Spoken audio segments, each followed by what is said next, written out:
ہم اس کی طرف چلے اور وہ آہستہ آہستہ ہماری طرف آیا اور پوچھا کہ ہم کون ہیں اور کیوں آئے ہیں۔ ہم دونوں انسپیکٹروں نے اسے اپنے کارڈ دکھائے، پھر خانہ تلاشی کا وارنٹ دکھایا اور ساتھ یہ کہا کہ آپ کی کوٹھی پولیس کے گھیرے میں ہے۔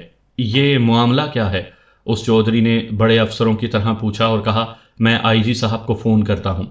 ہم آپ کو فون کرنے کی فرصت نہیں دے سکتے، میں نے کہا۔ یہ انگریز انسپیکٹر ابھی خاموش ہے، میں یہی چاہتا ہوں کہ یہ خاموش ہی رہے، اس لیے میں آپ کے ساتھ بات کر رہا ہوں۔ ہم چھاپا مارنے آئے ہیں، ہمیں اپنا تانگا اور تانگے کا گھوڑا دکھا دیں اور اپنے بیٹے ارشاد الحسن کو باہر لے آئیں، ورنہ ہم خود اندر جا کر اسے باہر لے آئیں گے۔ یہ چودھری ان جاگیرداروں وغیرہ میں سے تھا جنہوں نے جنگ عظیم میں انگریزوں کو جنگی فنڈ میں بہت رقمیں دی تھیں۔ یہ چودھری انگریزوں کا پالا ہوا اور بنایا ہوا جاگیردار تھا۔ اسے یہ توقع تھی کہ انگریز اسے ہر مشکل اور مصیبت سے بچائے رکھیں گے، لیکن اسے یہ احساس نہیں تھا کہ انگریز اپنے قانون کی قربانی نہیں دیا کرتا۔ انگریز اپنے خوشامدیوں کو انعام دے دیا کرتے تھے، لیکن کتنا ہی بڑا کوئی خوشامدی کیوں نہ ہوتا، اس کا کوئی جرم معاف نہیں کیا جاتا تھا۔ مختصراً بات یہ کہ یہ شخص پہلے اپنی جاگیرداری کا اور انگریزوں سے وفاداری کا روب دکھاتا رہا، اور پھر ذرا نرم ہوا تو انسپیکٹر اینڈریو نے گرج کر کہا کہ ملک، اسے کہو ہم جو کہتے ہیں وہ کرے اور اپنی زبان بند رکھے۔ یہ سن کر چودھری صاحب کچھ اور نرم ہوئے اور ہمیں استبل میں لے گئے۔ یہ استبل کوٹھی کے احاطے میں ہی تھا۔ اس سے پہلے ہمیں جو چیز نظر آئی وہ 3 گھوڑے تھے، جن میں ایک کا رنگ بالکل وہی تھا جو ہمیں بتایا گیا تھا۔ تینوں گواہ ہمارے ساتھ تھے۔ ایک نے ذرا بلند آواز میں کہا، وہ رہا تانگا، یہی تھا۔ ایک اور گواہ بولا کہ گھوڑا یہ تھا۔ اتنے میں کوٹھی کے عقب سے ہمیں کچھ شور شرابہ سا سنائی دیا۔ ہم ادھر متوجہ ہوئے تو ایک کانسٹیبل دوڑا آیا کہ ایک آدمی کوٹھی کے پچھلے دروازے سے نکل کر بھاگ رہا تھا۔ اسے پکڑا تو وہ لڑنے پر اتر آیا ہے اور کانسٹیبلوں کو گالیاں دیتا ہے۔ ہم دونوں انسپیکٹر استبل سے نکلے تو دیکھا کہ 3 کانسٹیبل ایک بڑے ہی خوبرو نوجوان کو گھسیٹتے اور دھکیلتے ہوئے لا رہے تھے۔ چودھری نے دیکھا تو بولا، چھوڑ دو اسے، یہ میرا بیٹا ہے۔ میں نے بیٹے کا نام پوچھا تو اس نے ارشاد الحسن بتایا۔ ارشاد، میں نے اسے بڑے آرام سے کہا، انسان کے بچے بنو، تم ہم سے آزاد تو ہو نہیں سکتے۔ اپنے معزز باپ کی بے عزتی نہ کراؤ اور آرام سے ہمارے ساتھ چلے چلو، ورنہ ہتھکڑیوں میں باندھ کر گاڑی میں پھینک دیں گے اور لے جائیں گے۔ اس کا باپ الگ احتجاج اور غصے کا مظاہرہ کر رہا تھا۔ یہ منظر خاصا دلچسپ تھا، لیکن میں بات مختصر رکھنے کے لیے یہ بیان نہیں کر رہا۔ سنانے والی بات یہ ہے کہ ہم نے قانون شہادت کے مطابق ساتھ والی 2 کوٹھیوں سے ایک ایک آدمی بلا کر تانگا اور گھوڑا باقاعدہ برآمد کروائے اور کاغذات تیار کروائے۔ اس گھر کی عورتیں بھی باہر آئی تھیں، انہوں نے الگ شور مچا رکھا تھا، اور ارشاد الحسن کی ماں اس کے باپ پر ٹوٹ ٹوٹ پڑتی تھی کہ وہ آئی جی کو فون کیوں نہیں کرتا، کہ اس کی پولیس ہم شریف لوگوں کو تنگ کر رہی ہے۔ جاگیردار میرے پاس آیا اور بازو سے پکڑ کر الگ لے گیا، کہنے لگا کہ آپ میرے ہندوستانی بھائی ہیں، میں آپ کی جھولی سونے اور چاندی سے بھر دوں گا، میری عزت کا کچھ خیال کریں اور میرے بیٹے نے جو کچھ بھی کیا ہے وہ گول کر دیں۔ اسے معلوم ہی نہیں تھا کہ اس کے بیٹے کا جرم کیا ہے۔ چودھری صاحب، میں نے کہا، آپ نے مجھے ہندوستانی بھائی کہا ہے، میں ہندوستانی ضرور ہوں اور آپ کا مسلمان بھائی بھی ہوں، لیکن اس وقت میں صرف ہندوستانی مسلمان ہوں اور بھائی کسی کا بھی نہیں۔ میں اس قوم کے قانون کا پابند ہوں جس قوم سے مجھے تنخواہ مل رہی ہے اور جس کا میں نمک کھا رہا ہوں، اور یہ مسلمان کے کردار کے منافی ہے کہ میں نمک حرامی کروں۔ ہم اس کے شہزادے بیٹے کو گاڑی میں ڈال کر اپنے ہیڈ کوارٹر لے گئے۔ اس شہزادے نے ابھی ناشتہ بھی نہیں کیا تھا، ہم نے اسے ناشتہ پیش کرنا بھی نہیں تھا۔ تانگا اور گھوڑا ابھی ہمارے پیچھے آ رہے تھے۔ دیکھ ارشاد بھائی، میں نے اپنے کمرے میں بٹھا کر اسے کہا، تمہارا باپ تمہاری کوئی مدد نہیں کر سکے گا۔ انگریز کسی کا خون معاف نہیں کیا کرتے۔ سیدھی بات یہ ہے کہ تم نے 2 دوستوں کے ساتھ لطیف نام کے ایک لڑکے کو قتل کیا ہے۔ اس واردات میں تم نے اپنا تانگا استعمال کیا تھا۔ 1000 کوشش کرو، باپ کی دولت لٹا دو، تم بچ نہیں سکتے۔ اقبال جرم کر لو، پھر ہم تمہیں اچھی خاصی رعایت دلا دیں گے۔ انسپیکٹر اینڈریو نے بھی اسے ایسی ہی باتیں کہیں، کچھ لالچ دیا اور کچھ ڈرایا دھمکایا، لیکن اسے اپنے باپ کی جاگیرداری پر اتنا بھروسہ تھا کہ وہ ہماری بات کو قبول نہیں کر رہا تھا۔ میں نے اسے کہا کہ وہ اپنے دونوں ساتھیوں کی نشاندہی کر دے، لیکن وہ انکار کر رہا تھا۔ ہم نے اسے اپنی حوالات میں بند کر دیا۔ وہ ناشتہ مانگ رہا تھا، لیکن ہم اسے سارا دن بھوکا رکھنا چاہتے تھے۔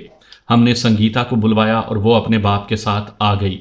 باپ کو الگ بٹھا دیا اور سنگیتا کو تانگا اور گھوڑا دکھایا۔ اس نے دیکھتے ہی کہا، یہ تانگا ارشاد کا ہے اور یہی گھوڑا اس تانگے کے ساتھ استعمال ہوتا ہے۔ اس کے بعد میں سنگیتا کو حوالات کے دروازے پر لے گیا جس میں ارشاد بند تھا۔ قانونی طور پر ملزموں کی شناخت کا طریقہ کچھ اور ہوتا ہے، لیکن میں یہ طریقہ اپنے طور پر اختیار کر رہا تھا تاکہ ارشاد اور سنگیتا کا آمنا سامنا ہو جائے۔ سنگیتا نے ارشاد کو دیکھا تو اسے گالیاں دینی شروع کر دیں اور کہا کہ تم نے لطیف کو قتل کیا ہے اور اب تم پھانسی چڑھو گے۔ سنگیتا کو ہم نے گھر بھیج دیا۔ میں آپ کو رات تقریباً 10 بجے کی بات سناتا ہوں۔ رات کو ہم نے ارشاد الحسن کو حوالات سے نکلوا کر تفتیشی کمرے میں بٹھایا اور اسے اقبال جرم پر آمادہ کرنے لگے۔ اس کی حالت غیر ہوئی جا رہی تھی، سوائے پانی کے اس کے اندر کچھ نہیں گیا تھا، لیکن اس نے ہاتھ جوڑ کر کہا کہ ایک سگریٹ اور وسکی کے 2 پیگ پلا دو، پھر وہ رو پڑا۔ غور فرمائیں کہ یہ تھی ایک مسلمان کی اولاد۔ یہ لوگ سمجھتے ہیں کہ دولت اور جاگیر مل گئی تو خدا بھی کچھ نہیں بگاڑ سکتا۔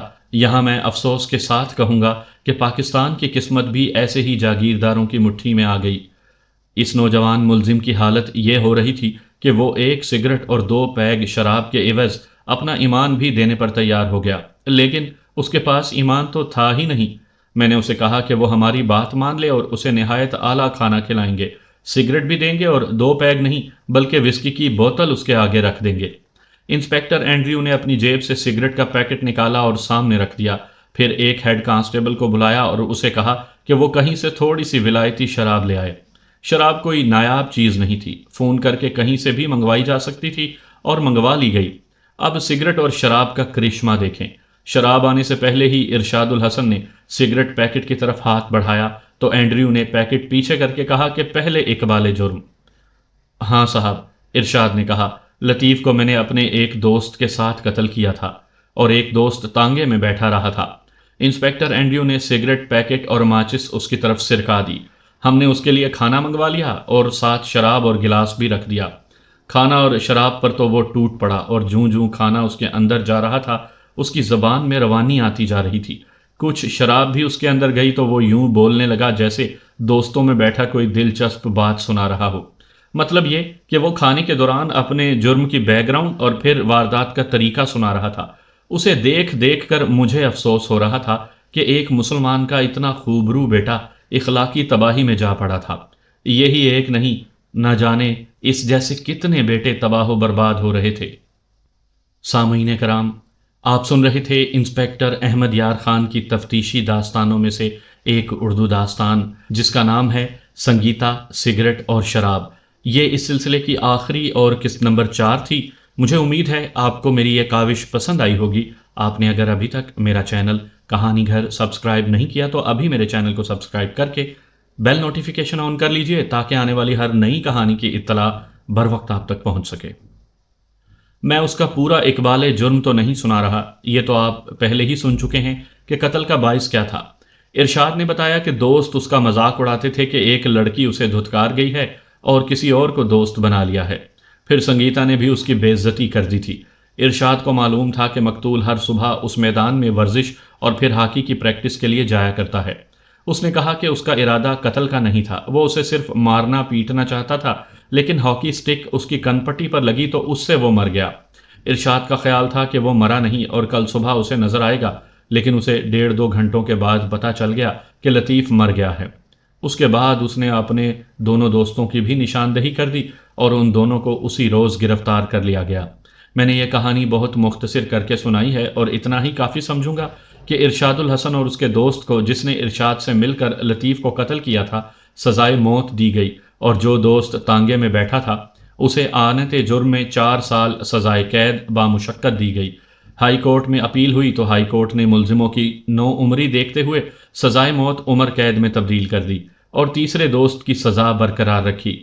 سنگیتا کورٹ میں پیش ہوئی تھی اور اس نے بڑی دلیری سے ارشاد کے خلاف بیان دیا اور ثابت کر دیا تھا کہ قتل کا باعث کیا تھا۔